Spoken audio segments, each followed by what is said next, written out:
So they have destroyed my life, like internally, my work life, everything, my friend life, my everything,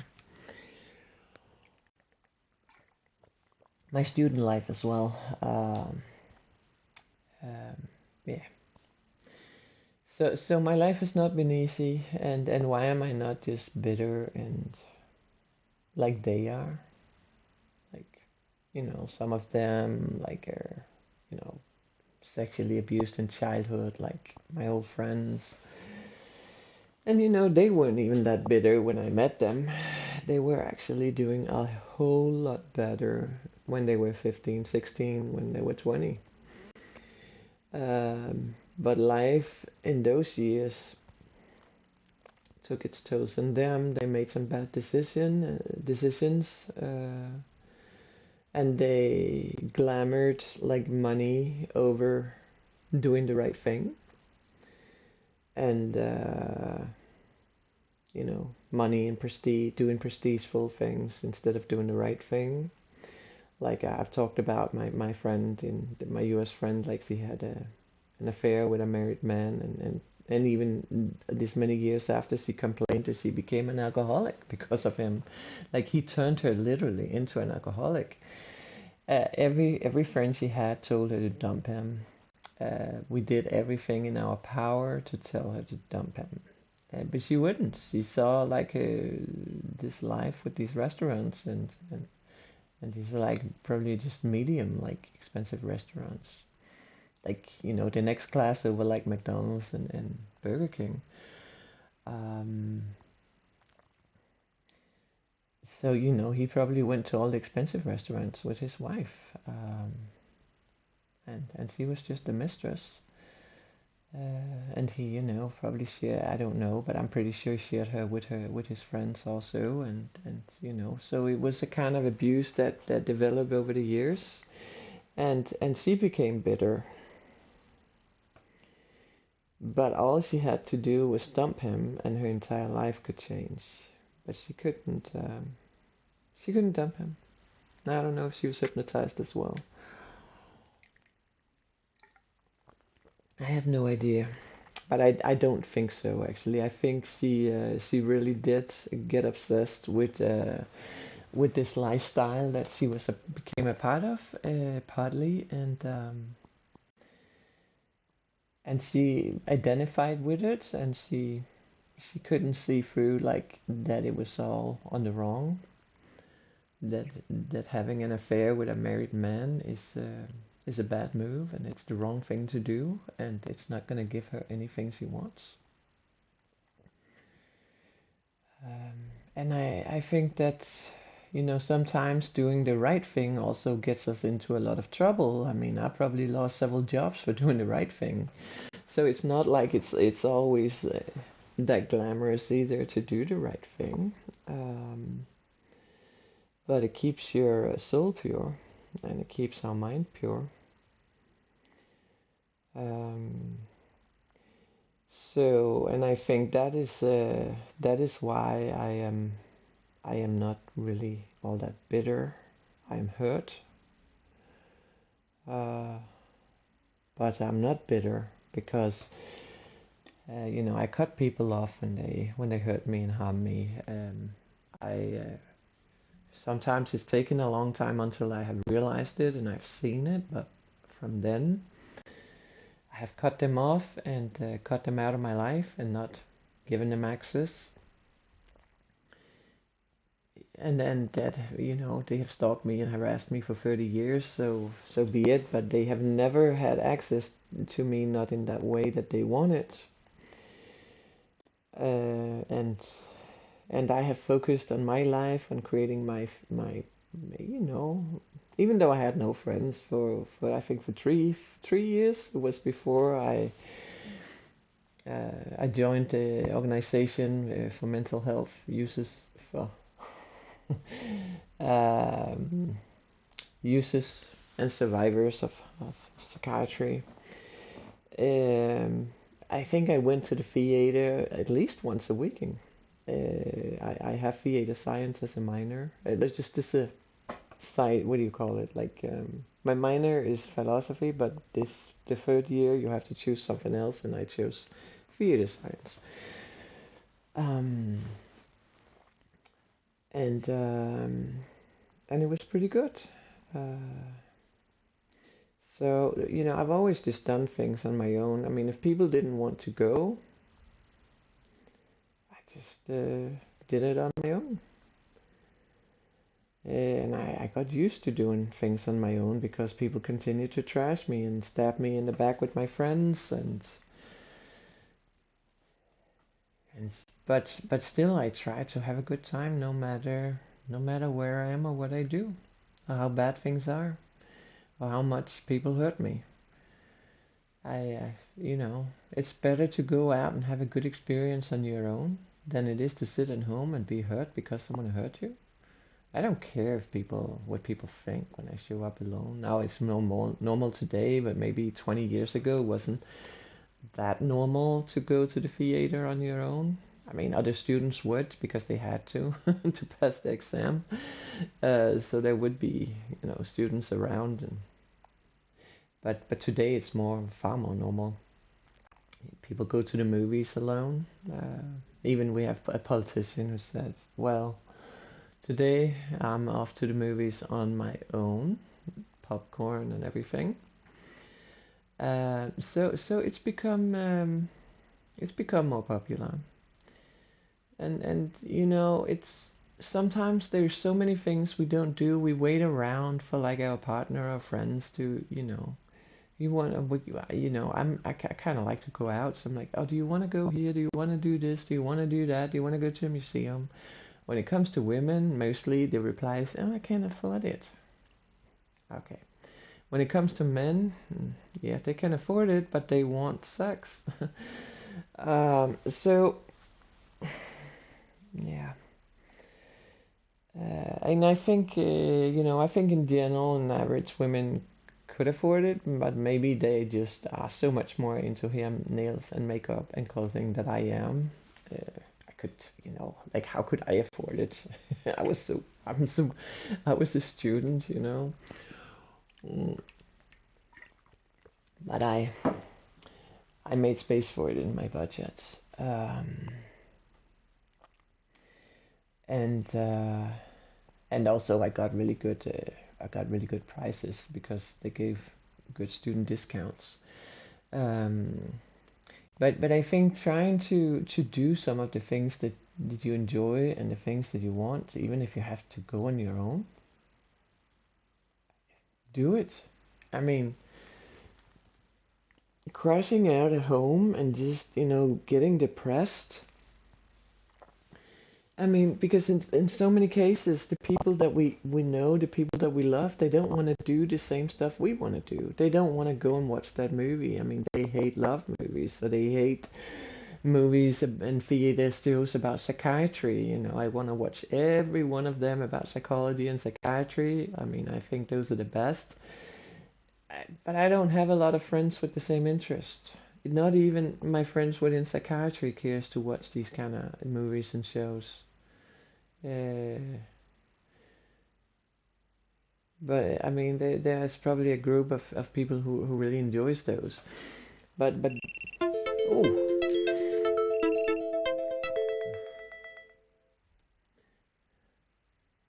but I think, um, but it's not for everyone, and it's the same thing with the theater.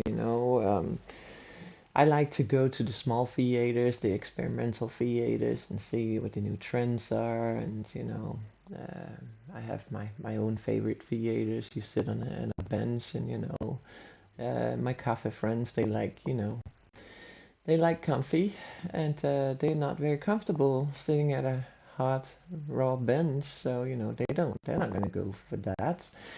And then there are other people, they want to go to the Royal Theatre because it's more prestigeful. You know what? It's just really hard to find people that share your interest in every area of life. And it's even hard to find people who wants to, you know, go to everything that you want to go to. Maybe they want to go to some of the things you want to go to. And I just reached a place at some point in my life where I said, fuck it, I'm gonna go alone. And I see a lot of women also, yeah, like I said, politician that I work with, she's posting it on her social media. I'm just going alone. I mean, you can't, you just get tired of waiting around for people, uh, because they're not gonna ever tag along. They're not gonna ever go, or they're not gonna ever want to go. And once you begin to realize that your friends don't have that interest, they might have kept you on hold for years or something, but eventually you realize they're never gonna go. They don't care. Go on your own. You can also go into a network of groups who goes out, but even that, oh wow, then it can't cost nothing, or that can be tough too.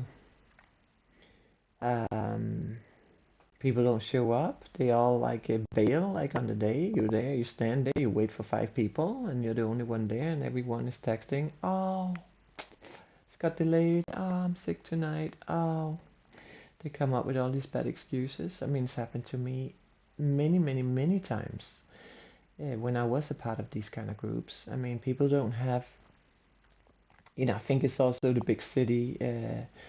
The energy here is so fast paced. People don't have, any grounding. I mean, they don't show up.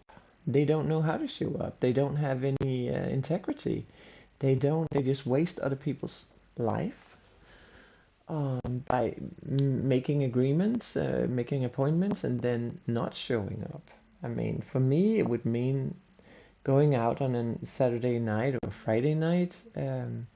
I could make myself available as a temp, as my other job, and make some extra money on that night. But I choose to go out. I choose to go out with these people, make an appointment, and show up. Because it's important to me, and because it's important to me to do something that makes me happy. And when 5 people then don't show up, come as no-shows, end up as no-shows, that that is arrogant and ignorant. It's like they think that you have nothing else to do with your life.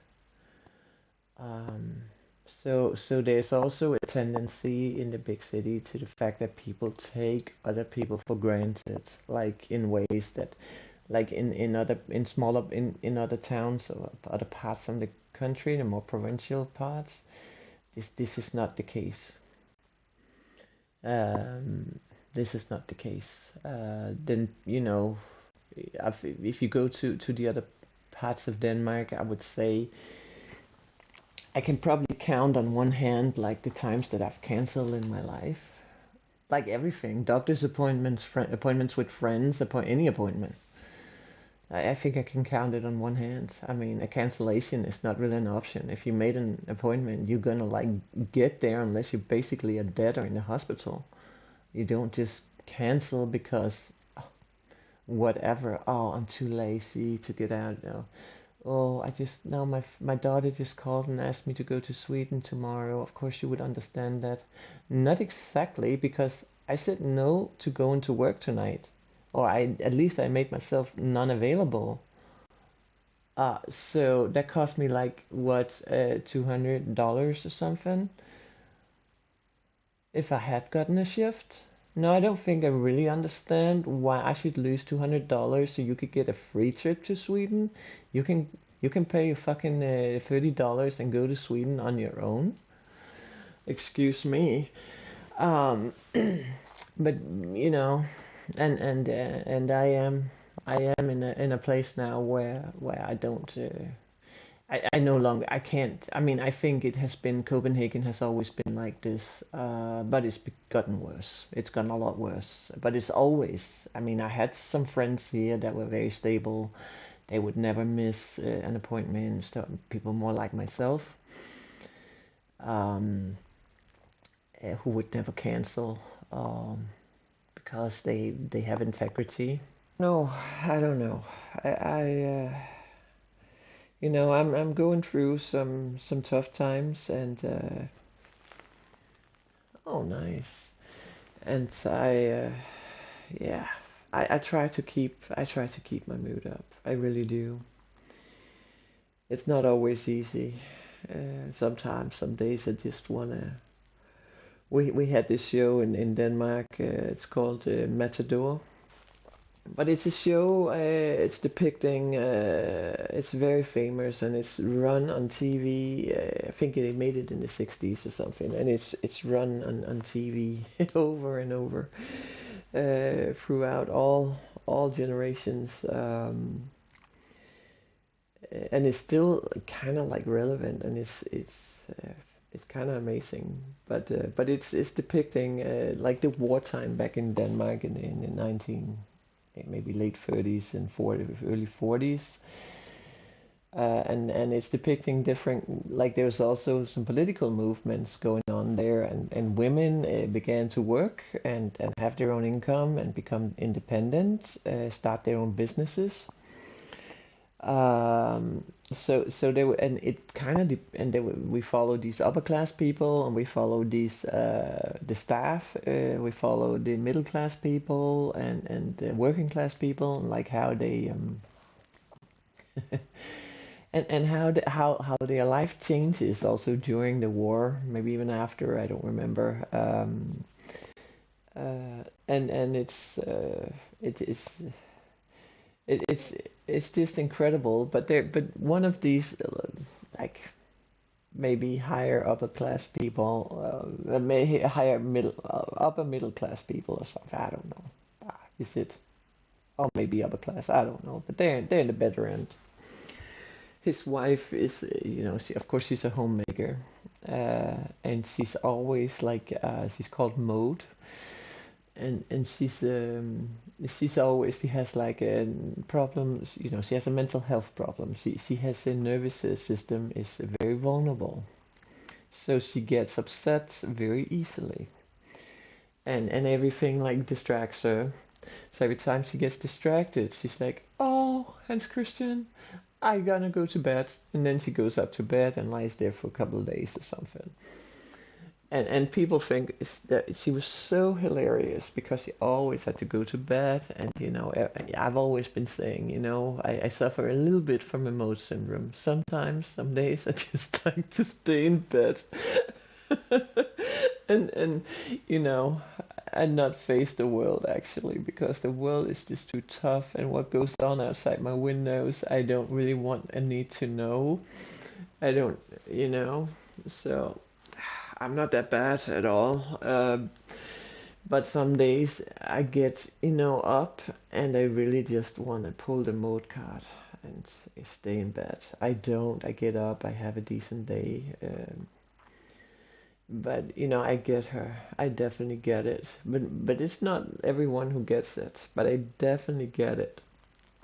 Like wanting to just stay in bed for a day or two sometimes. But um, we live in a very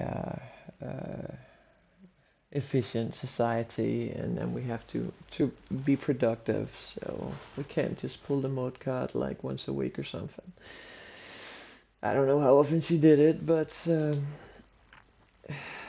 yeah. And maybe, if we did pull the mode card all the time and just say, "Oh, I want to stay in bed," um, then maybe, maybe we would get more depressed. Actually, I'm not sure. I think sometimes pulling ourselves out of a bad place because we feel like we have to be somewhere else is a good thing. It's not always that we can't always do it, but there are many times where I do it at least, and I don't stay home and watch a show, or just stay in bed and read a book or think about things, let my mind run off with me, because that's mostly what happens. I get up, I get out, I go for a walk. Even if I have nothing to do, I go for a walk, or go down to my gym, do yoga. I put on a on my TV. I go on YouTube. I put on a Cassandra or the yoga ranger or whomever and do an hour of yoga with them on my living room floor just because then they pull me through. I can, if I'm stuck within myself, watching other people, uh, doing something where other people is leading me, is guiding me, can pull me through like some really bad times. But also, I enjoy the days where I can do it on my own and I don't need anyone to guide me. So I think it's just a matter from day to day, you know. But it's when we work with anxiety, it's a good thing to distract oneself from whatever we from the from being anxious, if you can put it that way. Like bake a cake, cook a meal, even as if you wake up at 3 a.m. And you wake up with an anxiety attack, get up, bake a cake, cook a meal, make your breakfast, make some something for your breakfast or do something, and then go back to bed. Once you've distracted yourself, the anxiety will be released, and then you can continue, maybe go back to bed and get some sleep.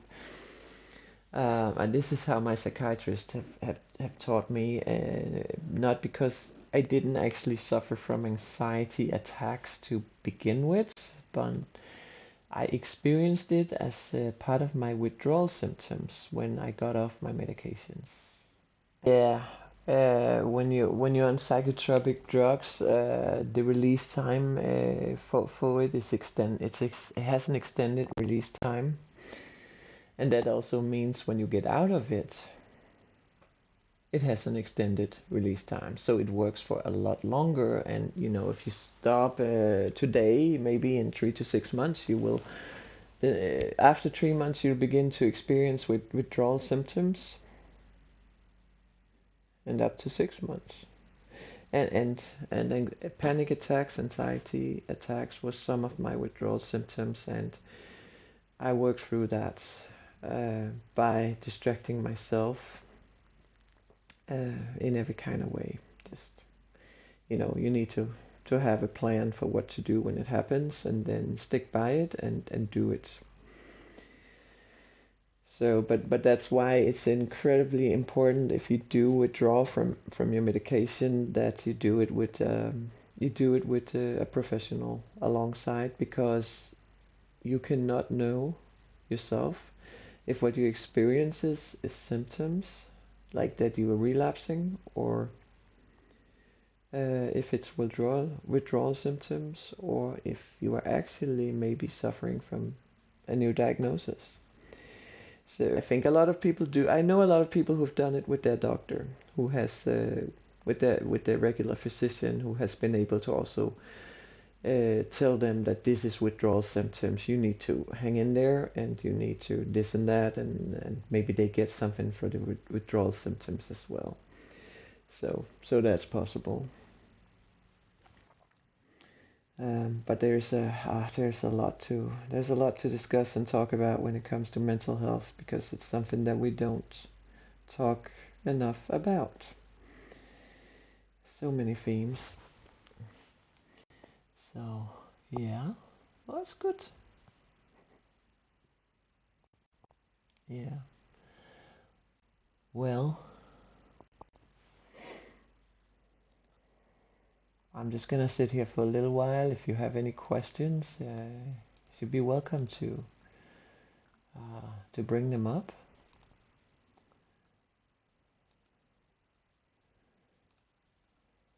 That would be nice.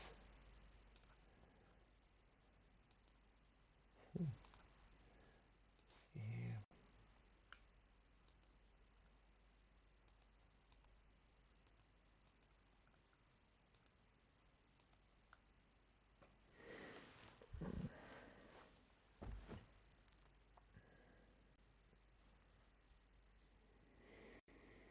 Yeah.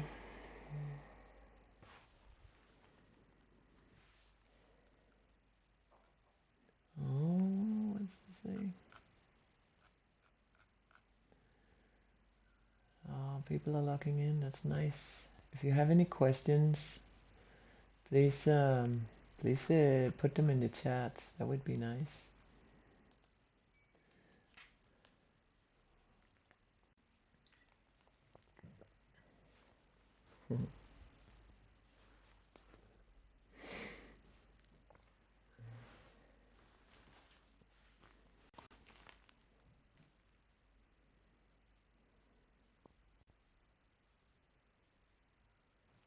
Yeah.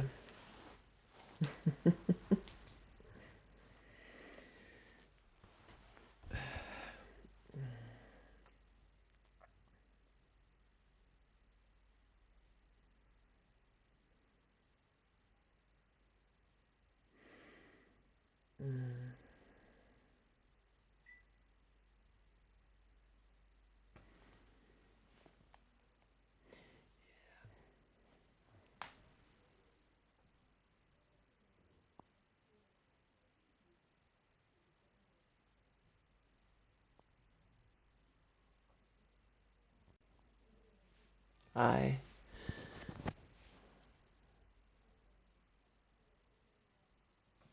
I can see Ranit, Marianne, Emma, Samuel Cast, Yara Philippa.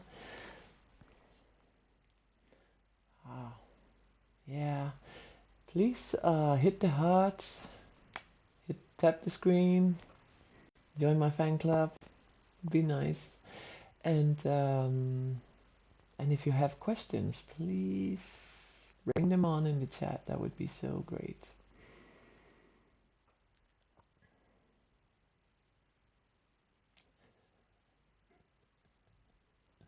That would be awesome.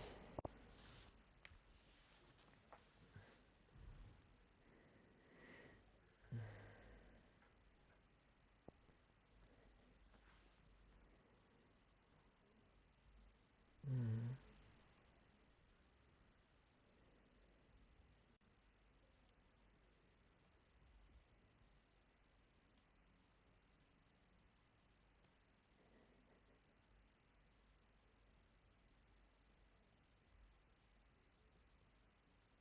Yeah.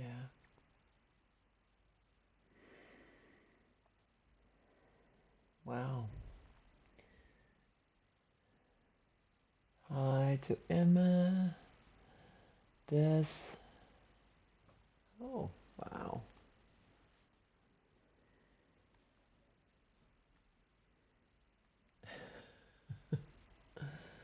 Oh, it's nice. That's really, really great.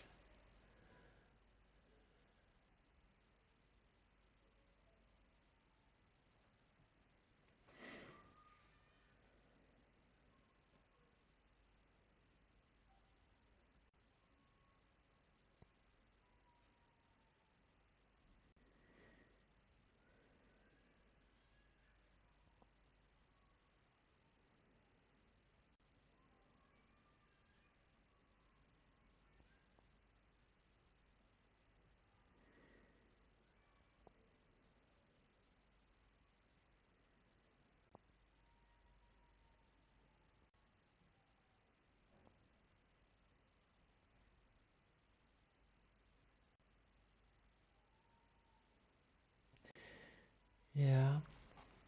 Well, you can drop some questions if you want. And if you can ask me anything, basically. Something you want me to talk about? Something you want to know?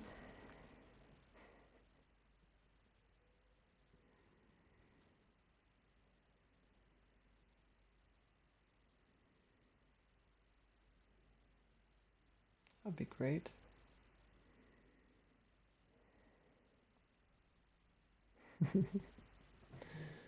Yeah, I'm just relaxing a little bit right now. I guess I'm feeling a little tired. I still, I'm recovering from my surgery last week, so uh, I'm, I'm on some pretty strong medication. And I get a little bit tired every once in a while. Uh, it's going to take some time to recover. Let's see. Yeah.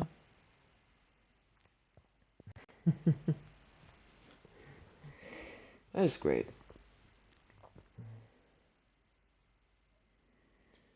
Oh, nice. Yeah, remember, tap the heart, tap the heart. Join me and join my fan club too if you want. That would be so great.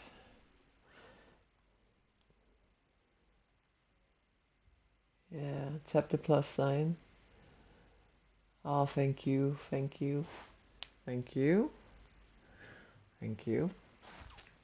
So great, so great.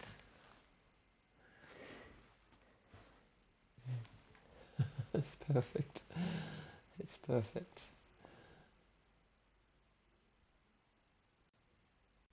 Yeah.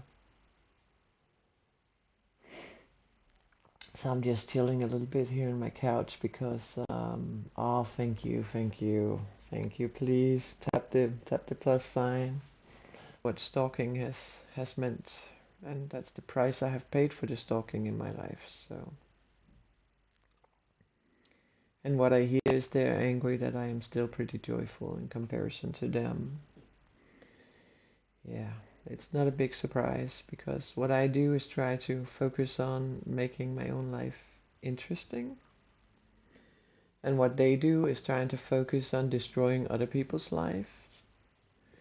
And when you focus on destruction and war and um, like how to make other people feel miserable, I mean, how's that gonna make you feel happy? You know, I think I think it makes very good sense that these people are not happy and cannot be happy until that they start to focus on themselves, on their own life, on the content they want displayed in their life. Um, what do they want to do when they wake up in the morning?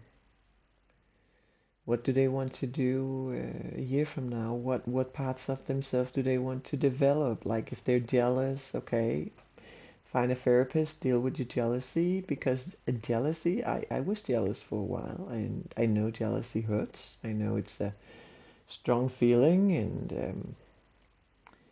it can make a person become hateful.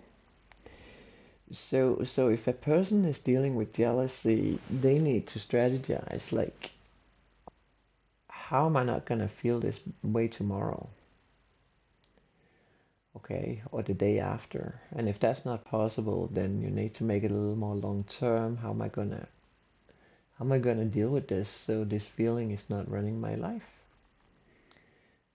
Find a good therapist, join group therapy or join a men's group with people with the same kind of problem. There is so many things you can do if you go online. uh, so many communities you can join. You can even just maybe join a dog club. It's whatever. Get something that creates joy in your life. For a lot of people, a dog creates joy in their life. It's even evidence that a dog can improve heart conditions because the joy that they create in the owner's life betters their heart conditions. So if a person fails to feel joyful because of jealousy or envy or some other negative emotions, I mean, their first priority should really be to find out how am I going to do something that makes me joyful, like today, like right now, tomorrow. Um, and and and that's the only way. There's no other way. If you continue to focus on other people and what they do, you're gonna feel miserable.